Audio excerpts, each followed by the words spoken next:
السلام علیکم۔ آج کی کہانی ماموں کا زہر۔ کہانی سے پہلے if you are new on our channel and you haven't subscribed yet تو ہمارا چینل بیا اور مالا سبسکرائب کیجیے and do not forget to press the bell icon۔ 4 برس کی تھی کہ امی داغ مفارقت دے گئیں۔ والد نے دوسری شادی نہ کی۔ چچی نے ہی پالا، میں انہی کو ہی اپنی ماں سمجھتی تھی۔ چچی بیوگی کے بعد ہمارے پاس رہنے لگی تھی۔ ان کا بھی کوئی نہ تھا سوائے اکلوتے بیٹے جس کا نام ظفر تھا۔ ظفر مجھ سے 4 برس بڑا تھا۔ ابا نے مجھے اسکول میں داخل کروا دیا اور میں نے میٹرک تک پڑھا۔ ان کا ارادہ تھا کہ وہ میری شادی ظفر سے کر دیں گے۔ چچی مجھ سے اور میں ان سے پیار کرتی تھی۔ 14 برس کی تھی کہ ابا بیمار پڑ گئے۔ ڈاکٹر نے کینسر بتایا۔ انہوں نے میرا ہاتھ چچی کے ہاتھ میں دے کر کہا، بھابھی میں مر جاؤں تو رخشندہ کی شادی ظفر سے کر دینا۔ یہ رخصت ہو کر کہیں نہیں جائے گی بلکہ تمہارے ساتھ اسی گھر میں ہی رہے گی، یہی میری خواہش ہے۔ میرا نکاح ظفر سے کرنے کا ارادہ تھا لیکن موت نے ابو کو مہلت نہ دی، البتہ منگنی کر گئے تاکہ رشتہ دار پریشان نہ کریں۔ منگنی کو بھی 6 ماہ ہی ہوئے تھے کہ ابا اگلے جہان چلے گئے۔ ماموں ممانی کبھی کبھار پہلے حال چال پوچھنے آتے تھے لیکن اب ہر دوسرے تیسرے دن آنے لگے۔ شروع میں چچی نے ان کی چال کو نہ سمجھا لیکن ایک روز جب انہوں نے واضح بات کی تو وہ چونکی۔ ماموں کہنے لگے، جہاں آرا بہن تم بیوہ ہو، رخشندہ ابھی بن بیاہی اور تمہارا بیٹا جوان ہے، دونوں ایک ہی گھر میں نہیں رہ سکتے۔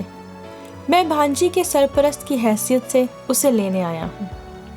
چچی بولی، یہ گھر رخشندہ کے باپ کا ہے جہاں وہ رہتی ہے اور یہ میری ہونے والی بہو ہے، آپ اس کو نہیں لے جا سکتے۔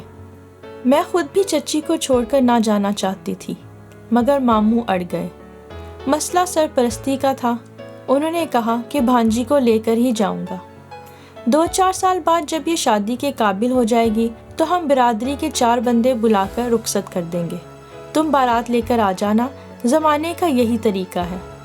بے شک چاہو تو گاؤں والوں کو بلا کر پوچھ لو۔ کافی بحث کے بعد چچی نے ہار مان لی۔ بیوہ ہونے کی وجہ سے وہ کمزور تھی۔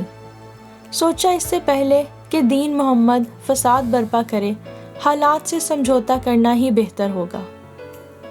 وہ مجھ سے بہت محبت کرتی تھی، تبھی جدا نہ ہونا چاہتی تھی، لیکن ماموں ممانی روب سے کام لے کر اپنے ساتھ لے آئے۔ مجھے بھی مارے بندے آنا پڑا کہ چچی کے لیے مسائل پیدا نہ ہوں۔ ماموں کے گھر بالکل بھی دل نہ لگتا تھا۔ ممانی عجیب ہی مزاج کی تھی۔ بیٹا ان سے بھی سوا ہاتھ آگے تھا۔ دونوں کو ہی چاپلوسی پسند تھی جو میرے بس کی بات نہ تھی۔ طارق کا ہوچے پن میں جواب نہ تھا۔ شکل و صورت کا تو اچھا تھا لیکن مجھے ایک آنکھ بھی نہ بھاتا تھا۔ سوچتی تھی کہ اس مسخرے کے گھر کیوں کر رہ سکوں گی، میرا تو دم ہی گھٹ جائے گا۔ جب طارق سامنے آتا منہ پھیر لیتی، کہیں بھاگ کر نہ جا سکتی تھی، اس سے بات نہ کرتی، لیے دیے رہتی۔ کیا کرتی، بادل نخواستہ وہاں رہنا ہی تھا۔ ادھر چچی میری جدائی کی وجہ سے افسردہ تھی۔ ملنے آتی تو ممانی بے رخی دکھاتی۔ ممانی نے ظفر کو بھی روک دیا کہ تمہارے آنے کی ضرورت نہیں ہے، گاؤں والے اعتراض کریں گے۔ وہ بیچارہ خاموش تھا، مقابلہ کیوں کر سکتا تھا۔ مجھ سے رشتہ تھا، میری خاطر ترک تعلق نہ کرنا چاہتا تھا، لیکن ممانی کا یہ سوچا سمجھا منصوبہ تھا کہ ان کو خار سمجھتی تھی، ان کے دل میں کچھ اور ہی تھا۔ ایک روز بہانے سے چچی کے ساتھ تو میں شروع کر دی۔ چچی گھبرا کر رونے لگی تو ممانی بولی، جہاں آرا تم روز روز کیا کرنے آ جاتی ہو، لڑکی کو پریشان مت کرو، آرام سے گھر بیٹھو اور مناسب وقت کا انتظار کرو۔ اپنی اہانت پر وہ رو دی۔ کافی دن نہ آئی۔ میں تو ممانی کے بس میں تھی، جی گھبراتا چھت پر جا کر خوب روتی۔ اب سانس لینا بھی دشوار ہو گیا تھا۔ ابھی روز و شب سے سمجھوتا نہ کر پائی تھی کہ ایک روز ماموں کچھ کاغذات لے کر آ گئے۔ بولے، ان پر انگوٹھا لگا دو، تمہارے ابا کی جائیداد تمہارے نام منتقل کرانی ہے۔ انہوں نے کاغذات تہہ کر سامنے رکھ دیے اور میں نے انگوٹھا لگا دیا۔ یوں ماموں نے دھوکے سے دستخط لے کر قانون کی روح سے مجھے اپنے بیٹے طارق کی زوجہ بنا لیا۔ وہ صرف جائیداد کے کاغذات ہی نہیں تھے بلکہ نکاح نامہ بھی تھا۔ مجھ کو اس کا علم نہیں ہونے دیا اور بے خبری میں ان کی بہو بن گئی۔ اس واقعے کے چند روز بعد ساتھ والے گاؤں میں شادی تھی۔ ممانی نے مجھے سرخ جوڑا پہنایا اور شادی والے گھر لے آئی۔ قریب ہی ان کی بہن کا گھر تھا۔ رات کو 9 بجے بہن کے گھر لائیں اور مجھ کو ایک کمرے میں بٹھا دیا۔ اچانک نئے کپڑوں میں ملبوس طارق کمرے میں آیا اور کسی نے باہر سے کمرے کا دروازہ بند کر کے کنڈی لگا دی۔ یوں اس کے ساتھ مجھے بند کر دیا گیا۔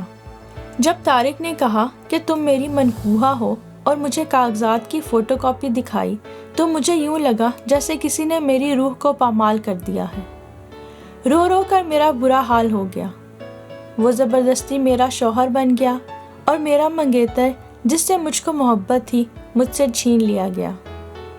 صبح ماموں نے آ کر اپنی ٹوپی میرے قدموں میں رکھ دی کہ بیٹی اب شور نہ مچانا، ہم نے یہ سب کچھ تیری بھلائی کے لیے کیا ہے، ورنہ تو خاک میں مل جاتی۔ اب گاؤں والے ہمارا ہی ساتھ دیں گے۔ تیری چچی تو 3 ماہ ہو گئے لوٹ کر نہیں آئی اور نکاح کے کاغذات ہمارے ہی پاس ہیں۔ میں مرتی کیا نہ کرتی، میرے پاس اور کوئی حل نہ تھا۔ اس دوران چچی آئیں لیکن ممانی نے انہیں مجھ سے ملنے نہ دیا۔ میں جس سے چڑھتی تھی وہی میرا مالک بن کر بیٹھ گیا۔ اب کہاں جاتی، دوسری کوئی جائے پناہ ہی نہ تھی۔ گاؤں کے ریت رواج جانتی تھی، گھر سے قدم نکالتی تو لوگ پکڑ کر پھر سے ماموں کے حوالے کر دیتے۔ روتے دھوتے سال گزر گیا۔ سال بھر ممانی نے مجھے چچی سے نہ ملنے دیا۔ سال بعد اللہ نے مجھے بیٹا عطا کر دیا۔ نفرت کی بھڑکتی آگ ممتا کی پھوار سے ٹھنڈی ہو گئی اور میں اپنے بیٹے کی پرورش میں مصروف ہو گئی۔ میں نے اسی کو اپنا مقدر جانا اور زندگی گزارنے لگی۔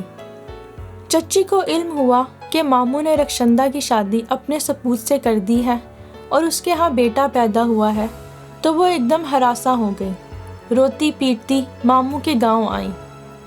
ممانی نے دروازہ تک نہ کھولا، جبکہ پاس پڑوس کی عورتوں نے ان کو سمجھایا کہ لڑکی بیاہتہ ہو چکی ہے، ایک بیٹے کی ماں ہے، اب تمہارا یہ رونا دھونا فضول ہے، بہتر ہے صلح صفائی سے کام لو، کیونکہ رخشندہ کے باپ کے گھر میں رہتی ہو، تمہارا اپنا گھر بھی نہیں ہے۔ چچی نے سوچا جب ان لوگوں سے جیت ہی نہیں سکتی تو جھگڑا کیوں کروں، اس طرح عمر بھر رخشندہ سے بھی نہ مل سکوں گی۔ انہوں نے مجھے ماں بن کر پالا تھا، میری محبت انہیں اپنے دل سے نکالنا بہت ہی مشکل لگتا تھا، لہٰذا ممانی سے صلح کرنا قبول کر لیا۔ بیوگی میں بے چارگی بہت ہوتی ہے اور اگر کوئی غریب ہو تو یہ بے چارگی حد سے بڑھ جاتی ہے۔ انہی دنوں عید سر پر آ گئی۔ چچی نے عید دی اور جوڑا بھجوایا۔ ممانی نے جانے کیا سوچ کر رکھ لیا اور کہلوایا، اگر عید ملنے بیٹی کو آنا چاہو تو ہم کو کوئی اعتراض نہ ہوگا۔ عید کے دن چچی کی طبیعت ناساز تھی۔ سوئیاں پکا کر ظفر کے ہاتھ بھجوا دی۔ وہ سوئیاں لے کر آیا تو ممانی نے اسے برآمدے میں بٹھا دیا۔ میں نے رسماً سلام کیا اور مبارکباد کہی۔ ظفر نے کوئی جواب نہ دیا، سر جھکائے خاموش بیٹھا رہا۔ وہ بہت افسردہ دکھائی دیتا تھا اور بہت دبلا ہو گیا تھا۔ میری جدائی کے دکھ نے اسے خستہ حال کر دیا تھا۔ اسے دیکھ کر مجھے بہت دکھ ہوا۔ میں اس کی دل جوئی کی خاطر بولی، ظفر کس سوچ میں ہو؟ اب مجھے بھول جاؤ، میں پرائی ہو چکی ہوں اور اپنی نئی زندگی شروع کرو۔ ابھی میں یہ کہہ ہی رہی تھی کہ طارق اسی دم وہاں آ گیا۔ اس نے میری بات سن لی، تیوری پر بل پڑ گئے، کہنے لگا، یہاں کیا کر رہے ہو ظفر؟ آؤ بیٹھک میں چلیں۔ بہانے سے اسے برآمدے سے بیٹھک میں لے گیا۔ ممانی نے حلوہ سامنے رکھا کہ عید ہے، منہ میٹھا کر لو، اتنی دور سے آئے ہو۔ ظفر نے ایک چمچہ بھی نہ لیا۔ میرے شوہر نے اس کو باہر سے ہی رخصت کر دیا۔ ظفر کے جانے کے بعد طارق اندر آیا اور میرے منہ پر ایک تھپڑ رسید کر دیا۔ بدکماش عورت، فاحشہ، ابھی تک اپنے یار کا خیال تیرے دل سے نہیں گیا؟ اسے عید کی مبارکباد پیش کرنے کی کیا ضرورت تھی؟ یاد رکھنا، اب ایسا مزہ چکھاؤں گا کہ عمر بھر روتی رہے گی۔ اب وہ یوں پیش آ رہا تھا گویا چچا زاد سے بات کر کے میں نے کوئی بڑا جرم کر دیا تھا۔ 2-4 دن سخت اذیت میں گزرے۔ گھر میں یوں چل پھر رہی تھی جیسے پھانسی کی کوٹڑی میں چند گھنٹوں کی مہمان ہوں۔ طارق کی طرف دیکھنے سے ہی ڈرتی تھی، جبکہ وہ ہر وقت کسی گہری سوچ میں رہنے لگا تھا۔ میں سمجھ گئی تھی کہ وہ کیا سوچتا رہتا تھا۔ یقیناً میرے اور اپنے درمیان کھٹکنے والے کانٹے کو ہمیشہ کے لیے جڑ سے نکال پھینکنا چاہتا تھا۔ کچھ دنوں بعد اس نے کہا، رخشندہ، آج ایک مہمان آ رہا ہے، خاص کھانا بنانا ہے۔ اماں سالن بنا دیں گی، تم کچھ میٹھا بنا دو۔ مجھ بد نصیب کو کیا معلوم کہ یہ خاص مہمان جس کے لیے خاص کھانا بنوا رہا تھا وہ ظفر ہے۔ خدا جانے اس کے گاؤں جا کر کیا کہا کہ وہ سادہ لو دعوت پر مقررہ وقت پر آ گیا۔ طارق نے خود کھانا ٹرے میں رکھا۔ اتنے میں میرا بیٹا رونے لگا اور میں دوڑ کر کمرے میں چلی گئی۔ مجھ سے پوچھا کہ اماں کدھر ہیں؟ میں نے بتایا کہ کمرے میں ہیں، کھانا بنانے کی وجہ سے تھک گئی ہوں گی تبھی سو گئی ہیں۔ یہ سن کر طارق نے اطمینان کا سانس لیا۔ میرے جانے کے بعد وہ کھانے کی ٹرے اٹھا کر بیٹھک میں چلا گیا، پھر فوراً واپس آیا اور کھیر والا ڈونگا بھی لے گیا۔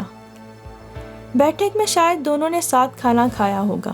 کچھ دیر بعد جب ظفر چلا گیا تو طارق نے بیٹھک سے برتن لا کر کچن میں رکھے، لیکن ان میں کھیر والا ڈونگا نہیں تھا۔ میں نے پوچھا، کیا کچھ برتن بیٹھک میں رہ گئے ہیں؟ وہ بولا، کھیر میں مکھی پڑ گئی تھی، وہ میں نے باہر پھینک دیا ہے۔ کھیر کے ساتھ ڈونگا بھی؟ میں کچھ نہ سمجھی اور حیرت سے اسے دیکھنے لگی۔ اس نے کوئی جواب نہ دیا اور باہر نکل گیا۔ اسے گئے ابھی 2-4 منٹ ہی ہوئے تھے کہ میرے منع نے تڑپنا شروع کر دیا۔ وہ ہاتھ پاؤں چلا رہا تھا، پھر اس کی حالت غیر ہو گئی۔ ادھر کمرے میں ممانی کا بھی برا حال تھا۔ انہوں نے کیا کرنا شروع کر دی تھی، کچھ سمجھ میں نہیں آ رہا تھا کہ کیا کروں۔ ممانی سے پوچھا، آپ کو کیا ہوا ہے اور منع کو کیا ہوا ہے؟ وہ بمشکل اتنا بتا سکی کہ جب طارق کھانے کی ٹرے لے کر بیٹھک کی طرف گیا، میں کھڑکی سے دیکھ رہی تھی۔ اس نے مجھے صبح ہی کہا تھا کہ اماں آپ کو شوگر ہے اور آپ کھیر بالکل نہ کھانا، مگر میرا جی چاہ رہا تھا تھوڑی سی چکھ لوں، تو اس کے جاتے ہی جلدی سے کٹوری میں بھر کر چھپا لی۔ میں نے وہ کھائی تھی اور تمہارے کمرے میں جا کر منع کو بھی 1-2 چمچ دیے تھے، شاید اسی میں کچھ تھا۔ یہ کہہ کر وہ آخری سانسیں لینے لگی۔ ادھر منع نے بھی اپنی جان دے دی۔ اپنے بیٹے کے مرنے کے بعد میری تو جیسے دنیا ہی اجڑ گئی۔ ماں اور بیٹے کے مرنے کا طارق کو بھی بہت صدمہ ہوا، ایسا صدمہ کہ جیسے اس سے سکتہ ہو گیا ہو۔ کافی عرصے تک گمسم رہا، غم سے سوکھ کر کانٹا ہو گیا۔ شاید اس کے دل پر بوجھ بہت بڑھ گیا تھا تو ایک روز خود ہی بولنے لگا، رخشندہ، میں تو ظفر کو مارنے چلا تھا مگر اللہ نے مجھے سزا دی، مجھ سے منع اور میری ماں کو چھین لیا۔ میں نے اس کھیر میں زہر ملا دیا تھا۔ لمحہ بھر کو ہی بیٹھک میں گیا، خبر نہ تھی کہ پیچھے سے اماں آ کے کھیر لے جائیں گی۔ میں تو سمجھ رہا تھا کہ وہ سو گئی ہیں اور تم بھی منع کے پاس چلی گئی تھی۔ یہ اسی وقت کی بات ہے۔ اللہ نے میری بری نیت کی سزا دی۔ وہ رونے لگا۔ میں پھٹی پھٹی آنکھوں سے طارق کی طرف دیکھتی ہی رہ گئی۔ ذلیل کمینے، تو نے مجھ سے میرا بیٹا چھین لیا، مجھے کس بات کی سزا ملی؟ سزا تو تجھے ملنی چاہیے تھی، تیری ماں مرتی لیکن وہ میرا بیٹا بھی ساتھ لے گئی۔ مجھ پر ہذیانی کیفیت طاری تھی۔ میں طارق کا گریبان پکڑ کر زور زور سے چیخ رہی تھی۔ گھر میں شور سن کر آس پڑوس جمع ہو گیا۔ ہماری ساتھ والی پڑوسن کا خاوند پولیس میں تھا، وہ بھی ساتھ ہی آیا تھا۔ جب اس نے پوری بات سنی تو طارق کو پکڑ کر تھانے لے گیا۔ تفتیش کے دوران طارق نے اعتراف کر لیا کہ اس کی نیت اپنے رقیب ظفر کو ختم کرنے کی تھی، مگر موت کی لپیٹ میں اس کی اپنی ماں اور بیٹا آ گیا۔ چچی اور ظفر کو ساری بات کی خبر ہوئی تو وہ فوراً گاؤں پہنچ گئے۔ یہ بھید تب کھلا کہ کھیر آخر ظفر نے کیوں نہ کھائی۔ دراصل اس نے میری جدائی کے بعد یہ منت مانی تھی کہ وہ اس وقت تک میٹھے کو منہ نہ لگائے گا جب تک میں اس کو حاصل نہ ہو جاؤں گی۔ بے شک اللہ سب دیکھنے والا ہے، انسان اپنی ہی چلائی ہوئی چال میں پھنس جاتا ہے۔ چچی مجھے اپنے ساتھ واپس لے آئی۔ ماموں کا پورا گھر اجڑ چکا تھا، نہ بیوی رہی تھی اور نہ ہی بیٹا۔ آج روتے پھرتے تھے کہ میں نے یتیم پر ظلم نہ کیا ہوتا تو شاید میرے ساتھ یہ نہ ہوتا۔ طارق کو موت کی سزا ہو گئی۔ چچی نے مجھے خلا دلوا کر میرا نکاح ظفر سے کر دیا۔ اس بات کو 10 سال گزر چکے ہیں۔ میں اپنی 2 بیٹیوں اور 1 بیٹے کے ساتھ ظفر کے ساتھ خوش ہوں۔ چچی آج بھی میری اور ظفر کی بلائیں لیتی نہیں تھکتی۔ مجھے میری محبت اور ماں جیسی چچی پھر سے مل گئی۔ جب کبھی میں اپنی پچھلی زندگی پر اداس ہوتی ہوں تو چچی کہتی ہیں، بیٹی جس مشکل اور تکلیف سے تجھے گزرنا پڑا وہ تیری آزمائش تھی، اللہ کے ہاں تجھے اس کا بہت اجر ملے گا۔ غم نہ کیا کر اور اپنی اس زندگی پر اللہ کا شکر ادا کرتی رہا کر۔ وہ بالکل ٹھیک کہتی ہیں اور ان کی بات سن کر میں ہمیشہ مسکرا دیتی ہوں اور دل ہی دل میں اپنی اس زندگی پر اللہ کا بے حد شکر ادا کرتی رہتی ہوں۔